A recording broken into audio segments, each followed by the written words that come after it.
Hi, everyone, and welcome back to yet another very exciting episode of This Week with India AI with me, Sindhuja, and my colleague Jibu.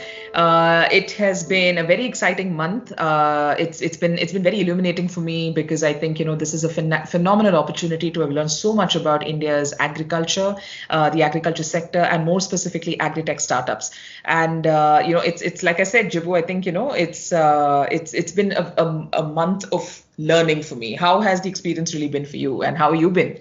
Yeah, it has been an incredible month so far, focusing completely on agriculture. And that has pretty much showed us the vast potential the field has in terms of AI deployment, as well as how our startups, our governments, and our corporates are leveraging AI to solve many of the problems.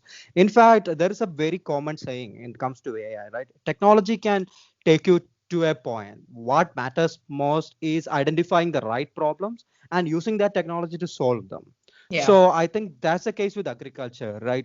We are identifying the right problems and we are applying the technology to solve the problem. Since we are talking about agriculture, let me mention something. When we talk about agri-tech or agriculture, it's often get narrowed down to something like a precision farming, which you spoke about last week, which you incredibly did a great job in writing about it, or something like crop management, drones, which we haven't touched yet, is a huge topic, or weather forecasting, pest recognition. Mostly everything is pretty much revolved around the computer vision, ML technologies, or IoTs.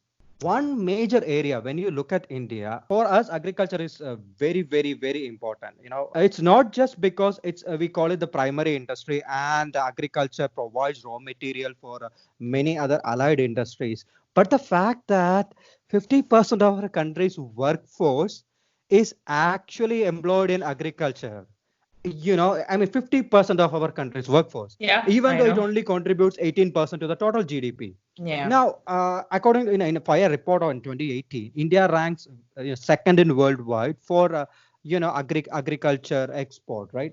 For agriculture production, and 58% of our population see agriculture as primary source of livelihood. I mean, you can get into the details of underemployment and shadow employment, all those things here, but it's a factor that agriculture is demographically the broadest economic sector and plays a very significant role in overall socio-economic fabric of our country. Yeah. And it has been plagued by many serious issues, like I said, underemployment, outdated farming techniques, exploitation by middlemen, market access, which we spoke in the last podcast, credit situation, weather patterns, things like that. But Yeah. one area people don't address is animal husbandry. I mean, we are, when it comes to animal husbandry, especially comes to milk, leather export, we are dominating the world. I mean, Yes. we know the white revolution, how Amul happened, and we love our dairy products, right? I mean, so the animal husbandry is a very important industry, especially dairy farming. Now, the biggest challenge with dairy farming is the milk quality or the quantity depends on the breed of the cow. I mean, I think that's something everybody knows, and it has to do a lot with the quality of breeding process, right? So if there are any imperfection in the process, it can lead to a weak progeny, and this can cause a lot of loss for the farmer. Now, how do you address this scientifically? And now that's where TCS has come up with a solution under their M-Krishi platform. Now, this M-Krishi platform was previously used with agriculture yield and things like that. So they are now looking to implement this platform, this AI platform, to match existing cattle breed with the suitable mates. So it's like the Shadi.com for not Shadi.com. So there is an AI startup called BetterHalf.ai, which pretty much takes your data, take others' data and find you the right match, totally through data and AI analysis. So it's like that, but for cows and ox, it's for cattle. So yeah, TCS is doing something like that. They are working with many organizations also, like a BAIF and the Indian Agriculture Research Institute. So they, the project says that with effective crossbreeding techniques, if it's scientifically carried out, the yield can go up to 16 liters over 3-4 generations. Now, considering that a normal a cow gives 4 liters a day. Now that's a huge amount, 16 liters over 3-4 generation. So that's what TCS has been doing. Another product out there called the Intelligent Dairy Farm Assistant. So it uses AI and the sensors, right? Like so they use the sensors, tie to the neck of the cow to transmit data, and then the AI will decipher patterns and use this data to help the farmer, about change in patterns, and if a human intervention is required. Otherwise, you can have a completely automated dairy farm, and it's very important considering that there is 10 million dairy farmers in India, and the scope of scaling these projects up is going to be very significant. Right. No, it absolutely makes sense. I think what's very interesting is that technology seems to be finding itself universally applicable to so many sectors. Some have been, unfortunately, I think because of their size and because of their quantities and more of their impact on this on the overall economy, they've had more of an allure, so to speak, from technology providers, and some others haven't. So I think, in right now, I think we have enough people out there, enough and more talented individuals with a strong technical expertise who understand that there are different problems to be solved, and every sector can be like a super specialization. So your this very interesting piece about AI and animal husbandry really, I think, essentially proves that. And that sort of takes me to super specialization that I mentioned, into our startup of the week called Fussel. And so I'm sure, Jibu, you must be familiar with horticulture crops, right? The chilies and the capsicum and the pomegranates. I mean, these are some of the things that really come to my mind, when someone says horticulture. Horticulture, for the lesser initiated, is one particular sector wherein, within agriculture, of course, subsect, wherein you can cultivate a relatively small piece of land and actually generate a lot of profits. So just to give you an understanding, for instance, let's say you have a capsicum crop. Okay, let's say a chili. Okay, let me take chili for instance. A chili farmer spends around 45 to 60,000 per acre per season. Okay, and that's his upfront initial investment, and he can earn up to 4 to 5 lakhs just off of that piece of land, and in just one season. So his margin of profits is something that's really commendable. However, what people don't really or are not very aware of is the fact that if anything were to happen to a horticultural crop, like say a pest that attacks a crop, or if there is too much of water that is being added to the fields and basically just leads to crop rot and the plant rot itself, the entire field and their entire produce is just brought to a complete waste. Yes, and it's something that is a massive fallback in terms of cost for the farmer and for the entire sector. And what's nice about horticulture crops is you don't need vast swaths of land. You can actually sort of develop your own horticulture crops just outside of the city, and this really sort of is a great avenue for young people who can sort of invest their time in farming and their money and really make some money off of it. And that's exactly what our two co-founders are in this particular story. So there's Shailendra Tiwari and Anand Verma. Both of them actually met while working in a product startup in Bangalore, and they realized that they have more than one thing in common apart from their employer. They both were from Varanasi, and both of them hail from a farming background. So they decided, hey, you know what, this whole techie life that we have in Bangalore is not very fulfilling, and this is not a very uncommon story. I hear this from a lot of co-founders. Yep. And they decided to sort of put in their creative energies and their technical expertise as well as their love for farming to try to figure out what they can constructively do in farming, and they decided to zero in on horticulture crops. So every weekend they would drive away outside of the city, just a couple of hours out, and it's just the countryside basically in Bangalore. It's not very far away, and they started visiting these places, these farms which are about an hour's reach from the city, and started trying to understand how horticulture farming can really be done.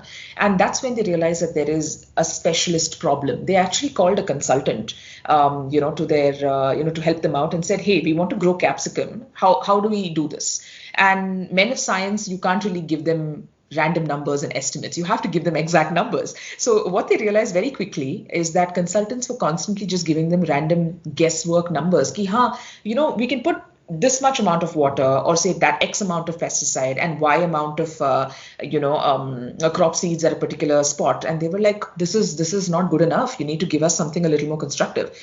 That is when they decided, okay, I think we found our eureka moment, and we need to combine our love for science and numbers and precision technology and bring it to agriculture. And it wasn't just a fancy. They realized that there's so much about farming that farmers themselves actually don't know. It's a lot of it is based on just estimates and things that they just sort of feel and they sort of have an idea about. And these are some things that actually determine the entire produce for probably that year and the rest of the year and years together after that. So if you really think about it, as you mentioned, 50% of our workforce that you say, of India's workforce that is employed in agriculture, most of them are making decisions that are nowhere close to data driven or nowhere close to precise. So, when you put it that way, I think, entrepreneurs like Ananda and Shailendra are taking a very small slice of, a very minute slice, if I may say so, of this entire ecosystem and trying to drive some very actionable results by using technology. So what Fasal really does is they use a blend of technologies which are AI and IoT driven. And it's a combination of hardware, software, and data collection methods that basically provide actionable insights to a farmer through an app in a language that he's able to understand. So first what happens is a network of low-cost sensors are installed across the farm. This continuously gathers information about the crop's vital parameters, and all of this is uploaded into the Fasal Cloud platform. So there, crop-specific AI algorithms will analyze this data, and inbuilt prediction engines will then is essentially conclude ideal growth conditions, water requirements, pesticide levels, weather patterns in terms of the upcoming days or weeks, how the weather is going to be, and it will then send all of this data as recommendations to the farmer on an app. So essentially, these people are helping farmers work from home. They can just sit at home with an app and just say, today I need to do X, Y, and Z of my to-do list for my farm. I need to put 5 liters of water, or I need to put 3 cylinders worth of pesticide of a certain kind. And my work is done for the day. That's a lot of pesticides in the jar. That is a lot of pesticide, but I'm just going to take a random guess here and say maybe a particular crop would require that much. And this is how they're able to sort of, come to a conclusion and foretell what kind of problems could actually sort of happen on a farm. And they're actually giving corrective measures to be able to not allow that particular challenge to happen, and so that the farmer doesn't have to suffer. So this was something I found extremely interesting. They're doing very, very interesting work, and largely they're sticking to horticulture crops, but they're working with more than 3,000 farmers in states like Chhattisgarh, Madhya Pradesh, Karnataka, and Maharashtra. And I believe they're also expanding their repertoire, and they want to look into more horticulture crops across many other states in India. So it's like, everyone is working from home. Why can't farmers also work from home? Basically? Exactly. I mean, with Fasal as well as the intelligent dairy farmers, as I mentioned. Yeah. With sensors, IoT devices. I mean, automation is gonna really, change the farming industry as we know it. And speaking about that, I hope none of our bosses from METI or NASCOM is listening. Let's quit our jobs and start farming, right? With all this technology, and we have amassed enough information, right, about horticulture, precision agriculture. The last one. Yeah, I feel like an expert at the end of all of this, and I have some more great stories lined up this week and next, and which you'll find out all in next week's episode. So I think by the end of this month, I'm quite sorted on an alternative career plan. So yeah, let's buy some land somewhere in south, Tamil Nadu, Karnataka. Absolutely. Kerala is little expensive because there is no land. So yeah, we will buy some good farmland. We will start horticulture. We will start dairy farming, as an alternative plan, Definitely. The interesting thing is even AI has been applied to potato farming, right? I mean, the humble but yet very meaningful, very useful, potatoes, right? Yeah. I mean, it's like, I don't know, whenever someone says potatoes, it takes me memories to the great Irish potato farming, something. Yeah, potato is so crucial for, population across many parts of the world. And for us also, I mean, without potato, what's the point, right? So and Punjab is known for the quality of their good potato. I think we spoke about another AI startup which was based on Punjab, and we discussed last time that why Punjab should become the hub of any kind of agri-tech startup. So the thing is, Punjab produces around 27 lakh metric tons of potatoes every year, and interestingly, they provide almost 70% of the entire potato seed demand in India. So it's like people from Bihar or Uttar Pradesh or Bengal, Gujarat, Maharashtra, Madhya Pradesh, and even Karnataka, if they want to start a potato farming, they will buy seeds from Punjab because that Punjab produces high quality seeds. But the problem is only less than 1% of all this seed potatoes produced in Punjab is currently certified, right? There is an organization called Punjab Seed Certification Authority, which I didn't know before, researching on this. So they make it, very difficult for potato growers to differentiate original seed from counterfeit ones. So there is a counterfeit market, of course. Everything there is a counterfeit market in our country or across the world. So counterfeit seeds are another challenge which we didn't address, but yeah, through this we can see how serious of that challenge is, how it can be solved.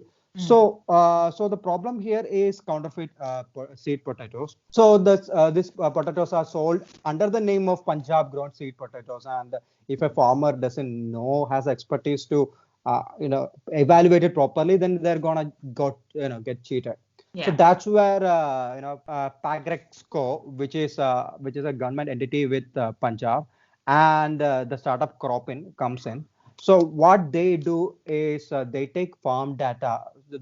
So Cropin has implemented their farm data management solution and use capture several parameters through every stage of production, and then they monitor them systematically to understand what is the quality of this seeds is produced. They field teams, right, to and configure what is the best practices for each seed variety. I'm talking about potato seeds. And and Cropin's platforms also provide real-time intelligence report about how local weather, crop growth, crop health, potential infestation,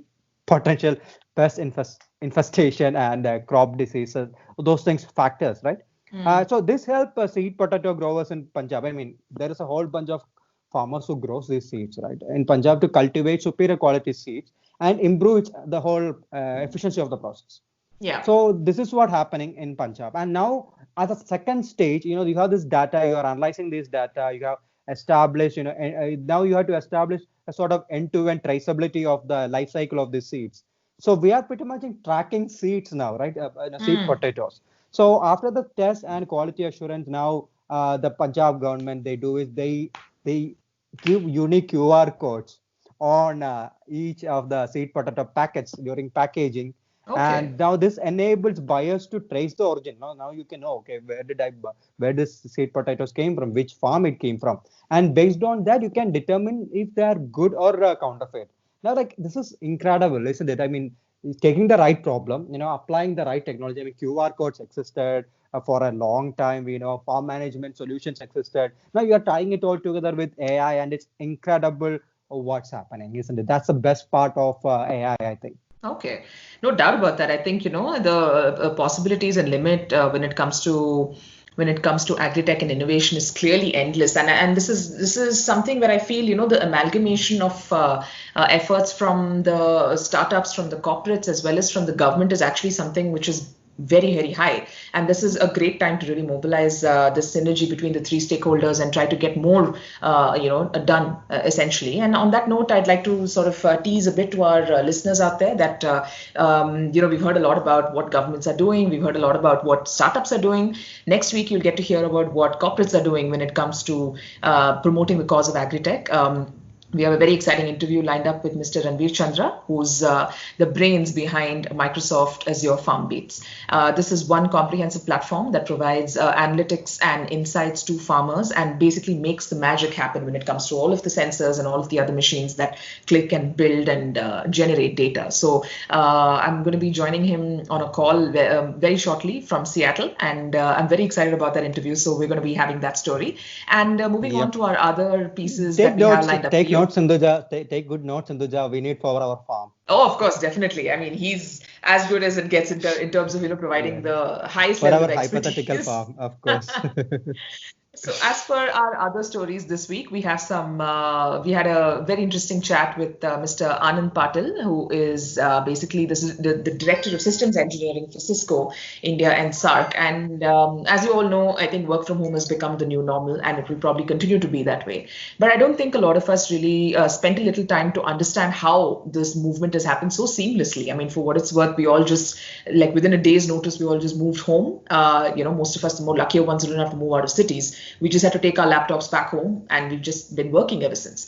But barring a few instances here and there, I think the internet landscape has been extremely robust, and we've not had any major breaks in connectivity. We've not had any major breaks in any kind of communication, be it within our peers in the same city, in the same country, or even internationally. And I think credit comes to companies like Cisco, which have been working extensively in the back end, to provide network analytics, video conferencing like WebEx, which essentially became one of the most sought after platforms in terms of downloads right after, the lockdown started in March. And of course, Cisco is also a leader in cybersecurity. So they have actually used AI in all of these aspects to try and deliver the most seamless integration possible. To learn more about this, please head over to our website and read the story, which has a very special interview with Mr. Anand Patil of Cisco. And speaking of work that the corporates are doing, I'm sure all of you must have heard of NVIDIA. I mean, obviously, who hasn't? They're the inventor of the GPU. They're pretty much the biggest name that there is in the space of AI. And for a lot of those who don't know, I mean, NVIDIA is not just that fancy chip maker. They're also like I said, one of the leading names in AI, and also one of the few companies in India that is extensively working with the government and with research to really build a thriving, a robust AI ecosystem. Keeping this in mind, IIT Hyderabad has actually agreed to host India's first NVIDIA AI Technology Center with the sole purpose of accelerating AI research. This collaboration will facilitate and expedite the research of AI and the adoption of various technologies in the commercial space. The institute already, for those who don't know, already has an NVIDIA DGX1 TM system as well as the DGX2 TM system. These are considered to be the fastest workstations for leading edge AI development. And such a strong fundamental and technological research focus, as the core, I think IIT Hyderabad is going to be positioning itself as a premier institute for AI research in India. And more on this, we can hear from Mr. Vishal Dupar, who is the MD of NVIDIA India, and he will be joining us next week in a very interesting interview. So please stay tuned to our page and do listen to our next week's podcast to listen more about this extremely interesting industry insight from none other than Mr. Vishal Dupar. Yes, so Sindhuja will be talking to so many important people, and we will be taking so many important inputs, and we will let you guys know when we start our farm. We will be definitely using the potatoes from Punjab, and I think Jibu's in decided terms to of retire. I think technology. he's decided that, okay, I think I've got a good grip on the content here, so Jibu can retire to a farm. So on that note, thank you. Yeah, the farm, yeah. So Absolutely. anyway, it's great catching up with you, Sindhuja, as always. Likewise, always. And we are not done with agriculture. We have exploring things like what India's eco and startup ecosystem is doing in terms of agriculture, and like Sindhuja's the other things Sindhuja mentioned here. Also, we will be focusing on weather forecasting, how that is has affected our agriculture sector. I mean, we hear the devastating story of droughts and floods that has ruined farms and the livelihood of hundreds of thousands of people. And right now there is a flood happening in Assam, and we pray for the lives of everyone there. So it is important to know. So and we have, as a country, we have invested heavily into weather forecasting. Thank you so much for joining us this week. It's been great. And this is me and Jibu signing off.